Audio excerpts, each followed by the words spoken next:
بستی کے ساحلی سرے پر دادی کے مکان کے علاوہ چند ایک گھر ہی باقی تھے۔ اسکول کی پرانی عمارت قریب ہونے کی وجہ سے ہلچل رہتی تھی، ورنہ یہ حصہ سنسان ہی رہتا تھا۔ ابھی میں انہیں اسکول ساتھ لے جاتا ہوں، دوپہر میں چھٹی کے بعد آئیں گے، تب تک آپ صفائی وغیرہ دیکھ لیں۔ یہ ٹھیک ہے، دادی نے تائید کی۔ ہادیہ دوسری ٹرے میں چائے کے 3 کپ لیے واپس آئی۔ یہ آپ کی پرہیزی چائے چاچا۔ اس نے ایک کپ اٹھا کر سرور چاچا کو تھمایا۔ شکریہ بیٹا۔ انہوں نے کپ لے کر دوسرے ہاتھ سے دوسرا کپ اٹھا کر اسد کو دیا۔ شکریہ، اس نے کپ لیتے ہوئے کہا۔ چائے پینے کے بعد سرور چاچا اس کے ساتھ واپس چلے گئے۔ وہ اپنا ڈفل بیگ وہیں چھوڑ کر بیگ پیک ساتھ لے گیا تھا۔ کرایہ تو طے کر لیتی پہلے۔ ان دونوں کے گھر سے باہر جاتے ہی وہ تپائی سے ٹرے، گلاس اور کپ اٹھانے واپس آئے۔ وہ سب سرور میاں طے کر لیں گے۔ دادی مطمئن تھے۔ اسے اپنی خلوت اور تنہائی میں یہ مداخلت اچھی نہیں لگ رہی تھی، لیکن پچھلے ہفتے چوری یا پھر ان دونوں کو ڈرانے کی کوشش کے بعد وہ دادی کی رضامندی کی وجہ سے بھی سمجھ رہی تھی۔ 2 مہینے بعد امتحان ہے۔ اس نے انہیں باور کرایا کہ یہ عارضی حل ہے۔ آخر والا کمرہ صاف کر دے۔ انہوں نے اس کی بات انسنی کرتے ہوئے کہا۔ آخری کیوں؟ وہ اندر جا رہی تھی، رک کر پلٹی۔ ادھر تو سارا دن تو دناتی پھرتی ہے، آخری والا کمرہ ہی الگ ہے اور اس کا دروازہ بھی باہر سے ہے۔ وسیم والے واقعات کے بعد دادی نے پلنگ ان کے کمرے سے نکال کر برآمدے کے سامنے والے بڑے کمرے یعنی ہال میں ڈال لیا تھا۔ ہال کے ساتھ 3 کمرے اور باورچی خانہ تھا، جن کے داخلی دروازے ہال میں تھے۔ مکان کے دائیں سمت والے تنہا کمرے سے برآمدہ نظر نہیں آتا تھا۔ اس کا ہال میں کھلنے والا دروازہ بھی ہمیشہ بند رہتا تھا۔ اس بند دروازے کے ساتھ ہی ہال میں صوفہ رکھا ہوا تھا۔ دادی کو کہاں علم تھا اس کمرے کی چھوٹی کھڑکی، جو مکان کا آخری حصہ تھی، کہ نیچے کا چبوترا اس کا کیتھارسس باکس ہے۔ وہ زویا کی بیٹی کا فراک سی رہی تھی، اسے ادھورا چھوڑ کر کمرے کی صفائی کرنا پڑی۔ اس نے چھوٹی کھڑکی کی اچھی طرح جانچ کر تسلی کر لی تھی۔ لمبے عرصے سے بند رہنے کی وجہ سے اس کا آسانی سے کھلنا ممکن نہیں تھا۔ ویسے بھی کمرے کی سب سے بڑی کھڑکی پچھلی سمت تھی، جہاں سے میدان اور پھر دور تک پھیلے بچے کچے چند کھیت نظر آتے تھے۔ اسے کھولنے کے بعد اس چھوٹی سی کھڑکی کی ضرورت بھی نہ تھی کہ اس کے سامنے احاطے کی دیوار تھی۔ دادی کے ہدایات پر پلنگ پر نیا گدا، چادر، تکیہ، کمبل، پانی سے بھرا جگ، گلاس، تولیہ، صابن، مچھر مارنے والی اگربتی اور ماچس بھی رکھ آئی۔ ان سب کے علاوہ چونکہ وہ پڑھانے آیا تھا تو کمرے میں میز کرسی بھی ضروری تھی، اس لیے گھر کی اکلوتی میز بھی ماں کرسی کمرے میں پہنچا دی گئی۔ دادی وہ کرایہ دار ہیں، مہمان نہیں۔ اسے یہ سارا اہتمام ضرورت سے زیادہ لگ رہا تھا۔ تو مہمان سمجھ لے۔ دادی کو اس کے ساتھ بحث کی نہیں، بات ختم کرنے کی عادت تھی۔ اسے بار بار ایک خیال آ رہا تھا، لیکن چپ رہی کہ منہ سے نکلتے ہی اس کے کھانے پینے کی ذمہ داری بھی اس کے سر آ جانی تھی۔ اس کی یہ احتیاط 2 دن بعد ہی بیکار ثابت ہوگی۔ اول دن تو وہ دوپہر کے بجائے شام کو آیا، اور جو کمرے میں بند ہوا تو اگلے دن صبح جب وہ دادی کے لیے وضو کے لیے گرم پانی لے کر صحن میں آ رہی تھی تب نظر آیا۔ وہ اپنے کمرے سے نکل کر صحن سے گزرتے ہوئے باہر چلا گیا۔ اتنی صبح یعنی فجر میں تو اسکول نہیں کھلتا، اس نے سوچا۔ معمول کی طرح دادی نماز کے بعد برآمدے میں رکھے اپنے چھوٹے سے دیوان، جسے وہ ان کا تخت کہتی تھی، پر تلاوت کرنے بیٹھ گئی۔ اس وقت اسے نماز پڑھ کر سونے کی جلدی ہوتی تھی اور دادی کو چائے کی طلب۔ وہ ان کو چائے دینے آئی تب وہ واپس آیا۔ اوہ، اسے حیرت ہوئی، تو کرایہ دار نماز پڑھنے گیا تھا۔ السلام علیکم۔ اس نے دادی کو سلام کیا، اس سے پہلے کہ وہ جواب دیتی۔ ہادیہ کو ان کے جواب کے بعد کا اگلا جملہ سوچ کر کوفت ہونے لگی۔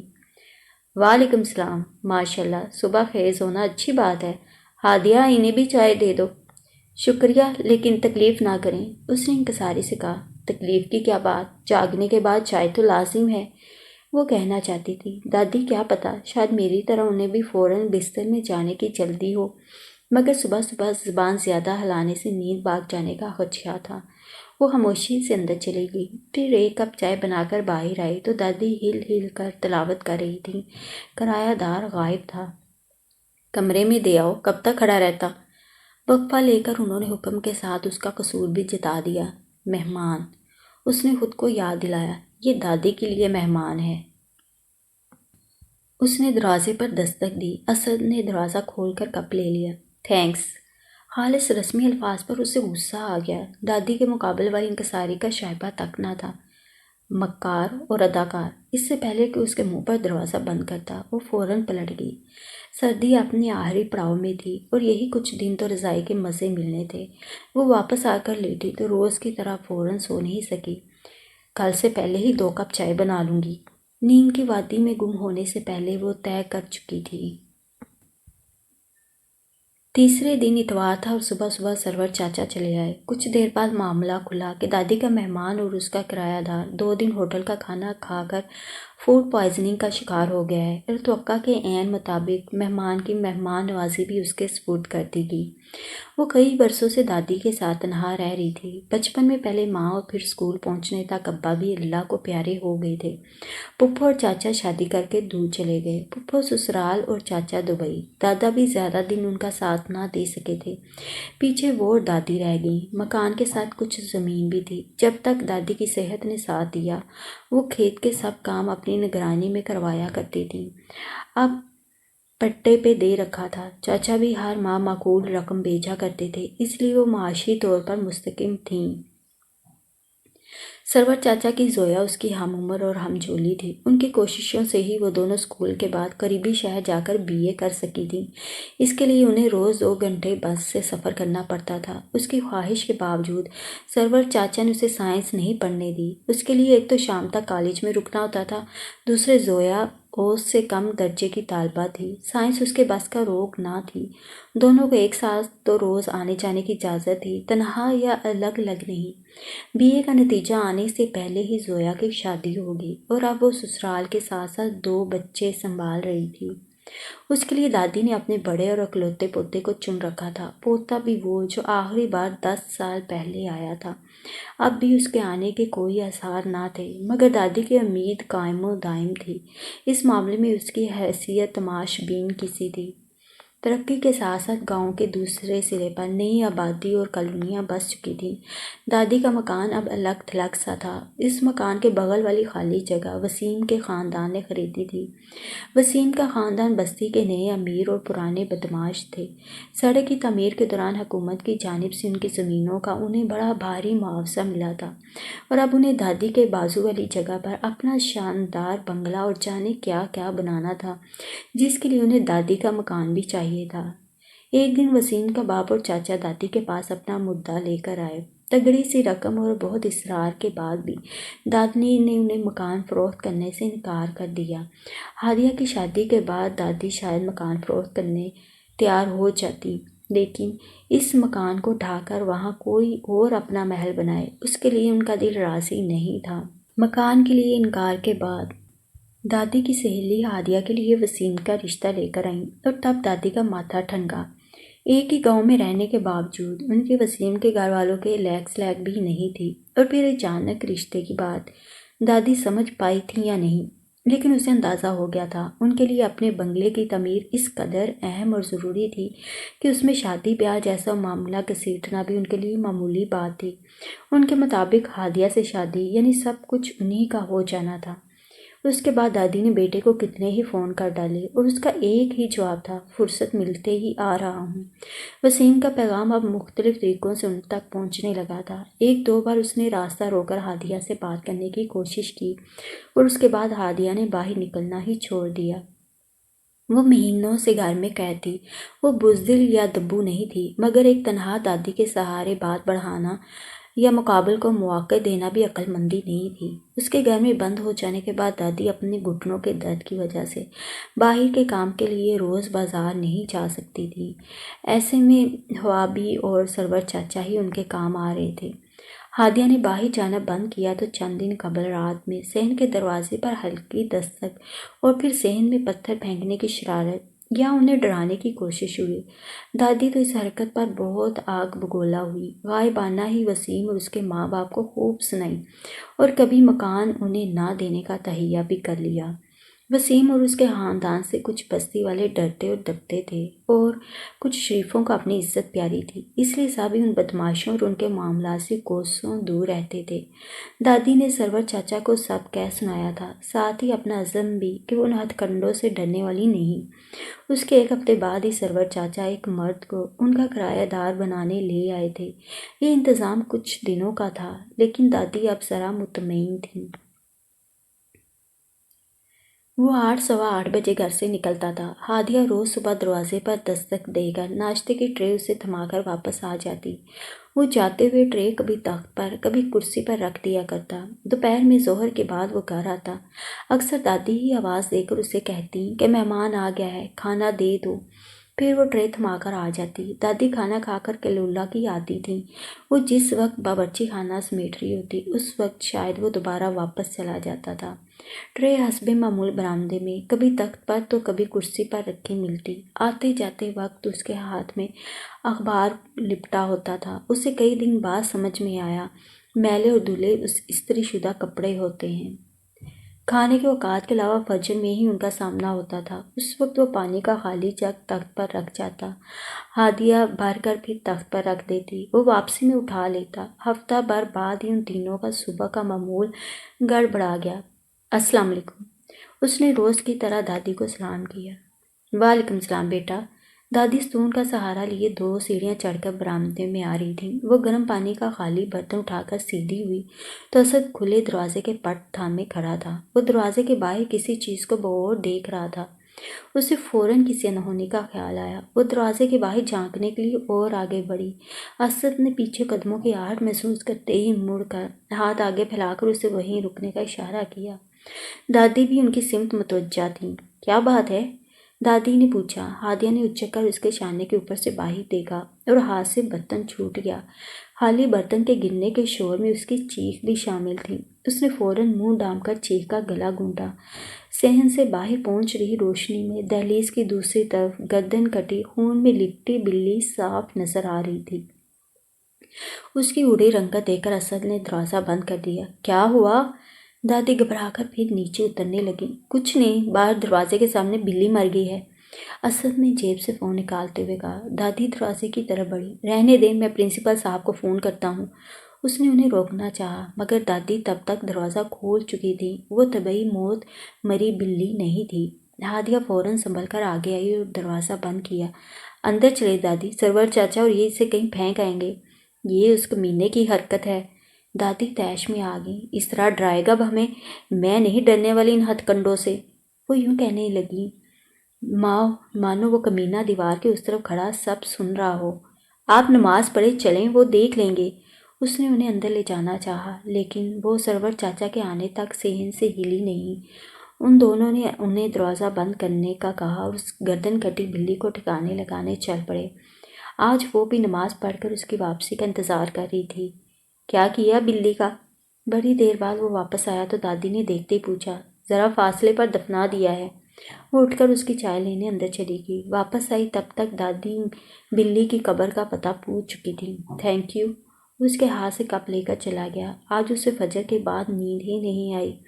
آنکھ بند کرتے ہی وہ مردہ بلی سامنے آ جاتی تھی۔ دوپہر میں دادی کے سوتے ہی وہ چائے کا کپ لے کر اپنی کتھارسس باکس میں آ گئی۔ چبوترے پر بیٹھتے ہوئے اسے لگا سامنے کی دیوار ہمیشہ کی طرح اس کی باتیں سننے کی منتظر ہے۔ ایک گہری سانس لے کر وہ شروع ہوئی۔ اف، نہایت بدتمیز، بلکہ دادی درست کہتی ہیں، کمینے لوگ ہیں جو ایک بزرگ کو اس طرح پریشان کر رہے ہیں۔ دھمکا کر دادی سے ان کا گھر چھیننا چاہتے ہیں۔ اس جگہ کے بغیر بنا لے اپنا بنگلہ، ایسی بھی کیا ضد؟ اللہ جانے کیسا آرکیٹیکٹ پکڑا ہے جو اتنی بڑی جگہ ہوتے ہوئے بھی اس چھوٹے سے مکان کے پیچھے پڑا ہے۔ یہ کب تک چلے گا ویسے؟ دادی تو کبھی نہیں بیچیں گی یہ گھر۔ کتنا اور کب تک ہمیں ڈرائیں گے بھلا؟ میں اس کمینے کی وجہ سے مہینوں سے گھر میں بند ہوں اور اب یہ گھر تک پہنچ گیا۔ سارے گاؤں میں کوئی ساتھ دینے والا ہے نہ وسیم اور اس کے گھر والوں سے کچھ کہنے کی ہمت ہے کسی میں۔ اس قدر بدتمیز، جاہل اور لڑاکا ہیں وہ سب۔ مجھے اب ذرا ذرا خوف آ رہا ہے۔ خیر چھوڑو، اللہ مالک ہے۔ اب تک بھی تو وہی سہارا تھا، آگے بھی بس وہی ہے۔ وہ ذرا ٹھہری تھی کہ ایک نیا خیال کوندا۔ کہیں اس مکان کے نیچے کسی خزانے کی سنگن تو نہیں ملی انہیں؟ یہاں کون سا خزانہ ہوگا اور کون دفنائے گا؟ کیا پتہ ہوگی راز۔ اور دادی بھی اسی لیے مکان دینے پر تیار نہیں۔ توبہ ہے دیا، کچھ بھی۔ اپنے اس انوکھے خیال پر اسے خود ہی ہنسی آ گئی۔ یہاں بلند آواز میں بنا فلٹر کے سب نکال کر وہ آخر میں ہمیشہ پرسکون ہو جاتی تھی۔ مجھے کیا ہونا ہے؟ دادی کا انداز تو وہی لٹ مار تھا جو وہ ہمیشہ بیٹی کے کیسی ہیں اماں کے جواب میں اپناتی تھیں، مگر لہجے کی کاٹ معمول سے زیادہ تیز تھی۔ پھر کیسے بات کروں؟ دلہے کپڑے طے کرتی ہادیہ تخت پر ان کے بازو میں یوں انجان بنی بیٹھی تھی جیسے کچھ سنائی نہیں دے رہا ہو۔ وہ بھی اچھی ہے، یہ اس کا ذکر تھا۔ پپھو نے بات بدل دی تھی، انہیں بھی ماں کی ناراضی کا اندازہ تھا اور وہ یوں فون پر دور نہیں ہو سکتی تھی۔ تم نے فون کیا اشفاق کو؟ کب کرو گی؟ میری تو سن کر ایک ہی جواب دیتا ہے۔ ہادیہ نے آخری دوپٹہ تیزی سے طے کیا، اس سے طے کیے کپڑوں کے کئی منزلہ ڈھیر پر رکھا اور دونوں ہتھیلیوں کے درمیان اس کئی منزلہ عمارت کو اٹھا کر اندر چلی گئی۔ دادی اس کے سامنے خواہ مخواہ کوڈ ورڈ میں باتیں کرنے کی کوشش کرتی تھی، مانو اسے تو سمجھ ہی نہیں آئے گا، اور اس کی کوشش ہوتی تھی کہ وہ کم از کم بیٹی کے سامنے دل کھول کر سب کہہ ڈالیں۔ الماری میں دادی کے کپڑے رکھتے ہوئے بھی اسے ان کی آواز آ رہی تھی، مگر اب کھل کے بات کر رہی تھی۔ میری معصوم دادی، میں کہاں مہینوں کے لیے بلا رہی ہوں، اسے اتنا ہی چاہتی ہوں وہ اپنی امانت لے جائے۔ صاف بات کیوں نہیں کرتا؟ پوچھو اس سے کیا ارادے ہیں اس کے، آئے گا بھی یا نہیں؟ تم بس یہ کام کرو، باقی کی فکر نہ کرو۔ آج ہی فون کرو اسے۔ سرور میاں نے کسی پہچان والے کو کچھ دن کے لیے رکھا ہے۔ نہیں، کرایہ دار ہے۔ مجھے ان سب کی نہیں، دیا کی فکر ہے۔ اسے بیاہ کر اس کے گھر بھیج دوں، پھر سب سے نپٹ لوں گی۔ تمہارے پاس کس لیے؟ اکیلی بھی رہ سکتی ہوں، محتاج نہیں کسی کی، تمہاری ماں۔ اس نے الماری کے پٹ بند کیے، پٹ کے شیشے میں اس کا عکس اسے گھور رہا تھا۔ تم اس کے آنے کی تاریخ پوچھو، میں یہاں تیاری رکھتی ہوں، آئے اور نکاح پڑھوا کر ساتھ لے جائے۔ نہیں، مزید انتظار نہیں، کہہ دو میں نے کہا ہے، 1 مہینے میں سب کو لے کر یا صرف مرسلین کے ساتھ آ جائے یا پھر مجھے زندگی بھر منہ نہ دکھائے۔ ہادیہ اپنے کپڑے لیے اپنے کمرے میں آ گئی۔ جب اسے یقین ہو گیا فون بند ہو گیا ہے تو وہ انہیں کھانے کے لیے بلانے آئی۔ مہمان کو دے آؤ پہلے۔ وہ ہے نہیں ابھی، آ گیا ہے، انہوں نے اطلاع دی۔ اف، جانے دادی کے کون سے جملے سنے ہوں گے۔ وہ جھنجھلائی سی باورچی خانے میں آئی، ٹرے میں اس کے لیے کھانا نکالا، ہال و برآمدہ پار کرتے ہوئے دروازہ انگلیوں سے بچایا۔ کچھ توقف کے بعد دروازہ کھولا، اس نے ٹرے آگے کی۔ تھینکس۔ ایک ہاتھ سے ٹرے لے کر اس نے دروازہ بند کر لیا۔ جلدی کھاؤ اور جاؤ، اس نے دل میں اسے مخاطب کیا۔ اس نے دادی کے ساتھ کھانا کھایا، پھر سب سمیٹتے اور برتن دھوتے ہوئے گھڑی کے 3 بجانے کا انتظار کرنے لگی۔ دادی کھانے سے پہلے ہی نماز پڑھنے کی عادی تھیں۔ غذا سے شکم پور ہوتے ہی انہیں نیند آنے لگتی تھی۔ اب وہ دوپٹے سے ہاتھ پونچھتے حال میں آئی تو دادی سو چکی تھیں۔ وہ برآمدے میں آئی، وہاں حسب معمول کرسی پر ٹرے رکھی تھی۔ چلا گیا۔ اس نے ٹرے باورچی خانے میں رکھی اور اپنے کتھارسس باکس میں آ گئی۔ بند کھڑکی کو دیکھتے ہوئے وہ اپنی مخصوص جگہ پر بیٹھ گئی۔ اسے سامنے کی دیوار ہمہ گوش محسوس ہوئی اور وہ شروع ہو گئی۔ دادی تو اپنی خود مختاری اور غیر محتاجی پر نازاں ہیں، لیکن انہیں مجھ سے مرضی اور خواہش پوچھنے کا خیال کیوں نہیں آتا؟ آج تک ایک بار مجھ سے نہیں پوچھا، تجھے مرسلین سے شادی کرنا بھی ہے یا نہیں؟ تیری مرضی تو ہے نا؟ اپنی محبت اور خواہش کا واسطہ دے کر ہی پوچھ لیں۔ پوچھے تو اچھا، انہوں نے پوچھ لیا تو تم کیا کرو گی؟ میں اس وقت سوچ لوں گی کیا کہنا ہے۔ ابھی تو مجھے دادی کی اس غفلت پر غصہ آ رہا ہے۔ وہ میری شادی کی باتیں میرے سامنے یوں کرتی ہیں جیسے سارے معاملے سے میرا کوئی لینا دینا ہی نہیں۔ غصہ اس لیے زیادہ ہے کہ چاچا سیدھا انہیں ٹال رہے ہیں، مگر وہ سمجھ نہیں رہی۔ مجھ سے پوچھے تو میں کہوں نا کہ دادی ساری عمر دبئی میں رہنے والا آپ کا پوتا ایک دیہاتن سے شادی نہیں کرنا چاہے گا۔ زیادہ امید نہ رکھیں۔ پپھو بھی تو دادی کو یہ بات سمجھانا چاہیے، کوئی تمہید تو ہو ہونے والے انکار کی۔ وہ ذرا رکی، یہ نیا خیال اسے چونکا گیا تھا۔ کیا پتہ وہ مان ہی جائے، ایسا لگتا تو نہیں، ہاں مگر ناممکن بھی نہیں۔ ہو سکتا ہے چاچا کو بھتیجی پر ترس آ جائے اور ان کی زبردستی کام کر جائے۔ وہ ذرا سا رکی۔ ویسے مجھے اس وقت غصہ کس بات کا ہے؟ دادی میری مرضی نہیں پوچھتی، چاچا کا گریز یہی سمجھ رہی ہیں، یا میں اپنی زندگی کے معاملے میں خود مختار نہیں، دوسروں کی محتاج ہوں؟ اس کا انداز ڈھیلا ہو گیا۔ یا پھر اس لیے کہ دادی اپنی تسلی کے لیے زبردستی مجھے کسی کے ساتھ تھوپ رہی ہیں، وہ انکار کر دے تو کسی اور کی تلاش ہوگی۔ ساری عمر میری وجہ سے دادی یہاں رہیں، چاچا اور پپھو کے پاس نہیں گئیں، یہ اور بات انہوں نے بھی دلچسپی نہیں دکھائی۔ اب اس عمر میں بھی میری وجہ سے ان کی نیندیں اڑی ہیں، میں نے ان کے لیے مسائل ہی پیدا کیے ہیں۔ معمول کی طرح غصے اور سوالوں سے شروع ہو کر اب وہ خود ترسی اور خود دوشی تک پہنچ گئی تھی۔ کچھ دیر چپ رہنے کے بعد وہ پھر گویا ہوئی، تو ہادیہ منور، تمہارے پاس اتنے سارے آپشنز ہیں، مرسلین اور وسیم، شکر کرو۔ اس نے اتنے کو خوب لمبا کھینچا تھا۔ ارے، اسے خیال آتے ہی ہنسی آ گئی۔ ایک وہ بھی تو تھا۔ اسے نہایت شرمیلا، کامگور اور سادہ انصار یاد آیا تھا جس کی اماں اس کا رشتہ دے گئی تھی، مگر وسیم کے منظر پر آتے ہی فوراً بیٹے کی شادی کر دی۔ وسیم سے دشمنی مول لینا نادانی تھی۔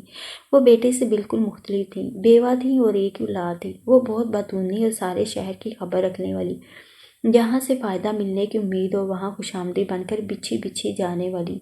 بیٹے کو داماد بنا کر ان کا مقصد بھی دادی کی سلطنت میں داخل ہونا تھا۔ دادی نے انہیں مرسلین کے متعلق بتا دیا تھا اور دادی اس خوش فہمی میں تھیں کہ رشتہ طے ہے۔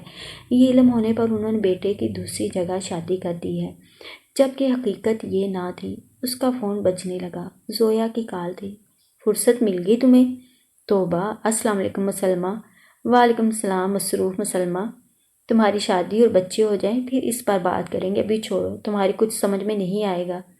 ابھی میں شادی پر جلی بھنی ہوں، اس لیے چھیڑو مت مجھے۔ اچھا، اپنے کتارسس باکس میں ہو؟ وہ ہنسنے لگی۔ اس گوشے کا یہ نام کنفیشن باکس کی طرز پر زویا نے ہی رکھا تھا۔ مجھے ابا نے بتایا، نالائق وسیم کا باپ اور وہ کیا کچھ کر رہے ہیں۔ ہادیہ نے گہری سانس لی۔ اتنی سی زمین ہے دادی کی، کوئی بہت بڑی جائیداد نہیں، اور اس میں میرا کوئی حصہ بھی نہیں بنتا۔ پھر یہ چھوٹا سا مکان، اس پر اتنی رال ٹپک رہی ہے۔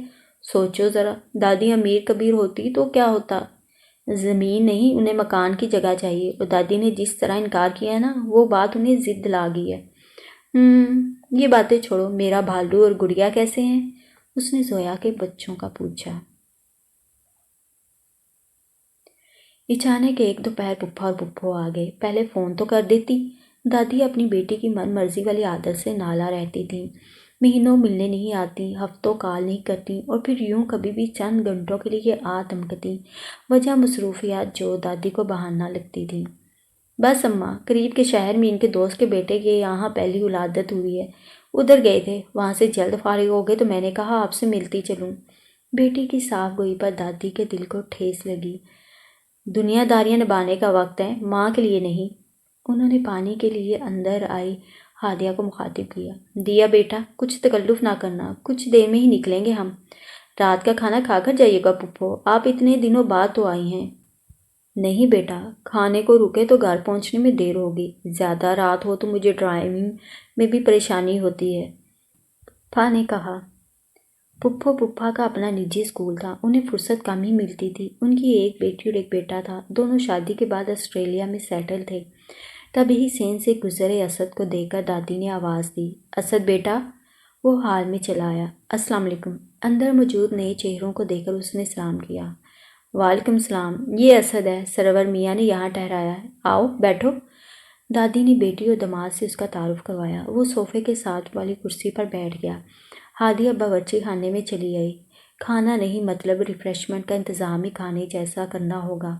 کھانے کے لیے انکار کرنے والے مہمانوں کو کیا واقعی احساس نہیں ہوتا کہ اس طرح وہ میزبان کا کام بڑھا رہے ہیں؟ ان کے یہاں کبھی کبھار کے مہمانوں کے لیے بس بسکٹ رکھے ہوتے تھے، اب پپھا پپھو کو صرف چائے بسکٹ تو نہیں کھلا سکتی تھی۔ ان کا بھی اسکول ہے، دادی نے بتایا۔ اچھا۔ وہ پپھا کی سمت دیکھنے لگا اور انہوں نے اسکول کا کیسے کیوں شروع کیا سے لے کر اب تک کی سمری اس کے گوش گزار کر دی۔ آپ کی پرماننٹ جاب ہے یا کانٹریکٹ ہے؟ پپھا نے پوچھا۔ دونوں ہی نہیں سر، میرے پاس 1.5 ماہ کا وقت تھا اور یہاں بچوں کو سائنس اور میتھ سمجھانے پڑھانے کی ضرورت تھی۔ یوں سمجھے میں کلاس میں ٹیوشن دیتا ہوں، ریگولر ٹیچر ہیں یہاں، لیکن وہ میڈیکل ایمرجنسی کی وجہ سے کلاس لینے سے قاصر ہیں۔ ارے وہ صحت مند بھی ہو تو سرکاری اسکولوں اور ٹیچروں کا معیار وہ نہیں ہوتا جو شہر میں ہوتا ہے۔ پپھا نے تعصب سے سر ہلایا۔ اسے اس بات سے اختلاف تھا، لیکن وہ چپ رہا۔ آپ کی کوالیفیکیشن کیا ہے؟ میں فی الحال فزکس میں پی ایچ ڈی۔ ماشاء اللہ ماشاء اللہ۔ پپھا نے اس کی بات بھی مکمل نہیں ہونے دی کہ وہ پی ایچ ڈی کی تیاری کر رہا تھا۔ انہیں اعلیٰ تعلیم یافتہ افراد پسند تھے۔ باورچی خانے میں ہادیہ نے متاثر ہونے والا منہ بنایا۔ واہ جی، اتنے بڑے ترم خان ہمارے کرایہ دار ہیں۔ کہاں سے ہیں آپ؟ اسد نے پہلو بدلا۔ آپ نے تو بچے کا انٹرویو شروع کر دیا۔ پپھو نے اس کی بے آرامی محسوس کرتے ہوئے کہا۔ ارے بھائی، ہماری ہی فیلڈ ہے، کبھی ضرورت پڑ گئی تو دونوں کا بھلا ہوگا۔ اب ہر پی ایچ ڈی بندہ تو ٹیچنگ میں دلچسپی نہیں رکھتا۔ کہاں سے ہیں آپ؟ پپھا نے بیگم کی بات نظر انداز کر کے اپنا سابقہ سوال دہرایا۔ اسد کو جھوٹ کہنے کے لیے کوئی دور دراز کے شہر کا نام بھی نہیں سوچ رہا تھا۔ تبھی اس کا فون بجنے لگا۔ ایکسکیوز می، وہ فون دیکھتے ہوئے کھڑا ہوا۔ وہ یہ کال ہرگز ریسیو نہیں کرنا چاہتا تھا، لیکن فی الحال جواب سے بچنے کا یہی ایک راستہ تھا۔ ضروری کال ہے۔ وہ ہال سے باہر اپنے کمرے کی سمت آیا اور کال منقطع کر کے فون سوئچ آف کر دیا۔ کتنی ہی دیر تک وہ فون ہاتھ میں لیے کھڑا رہا۔ بتا ہی دیتا، اتنی احتیاط بھی غیر ضروری ہے، اس سے خیال آیا۔ کچھ دیر وہ سوچتا رہا، کمرے میں چلا جائے یا واپس ہال میں جائے۔ آخر ہال میں واپس آ گیا۔ سوری، اپنی جگہ بیٹھتے ہوئے اس نے معذرت کی۔ ارے کوئی بات نہیں برخودار۔ دادی اور پپھا اپنی باتوں میں مصروف تھیں، ایسے میں پپھا کو وہ مل گیا۔ کافی دیر بعد وہ 2 قسم کے پکوڑے، آلو پینٹس، بسکٹ اور حلوہ لے کر آئی تو چاروں اپنی باتوں میں مشغول تھے۔ اتنا سب بیٹا، کیوں تھکایا خود کو؟ اب دیر بھی ہو گئی ہے۔ پپھا کو اچانک وقت کا احساس ہوا۔ یہ تو کھانا ہی ہو گیا۔ خوشبو سے پپھا کی بھوک چمک اٹھی تھی۔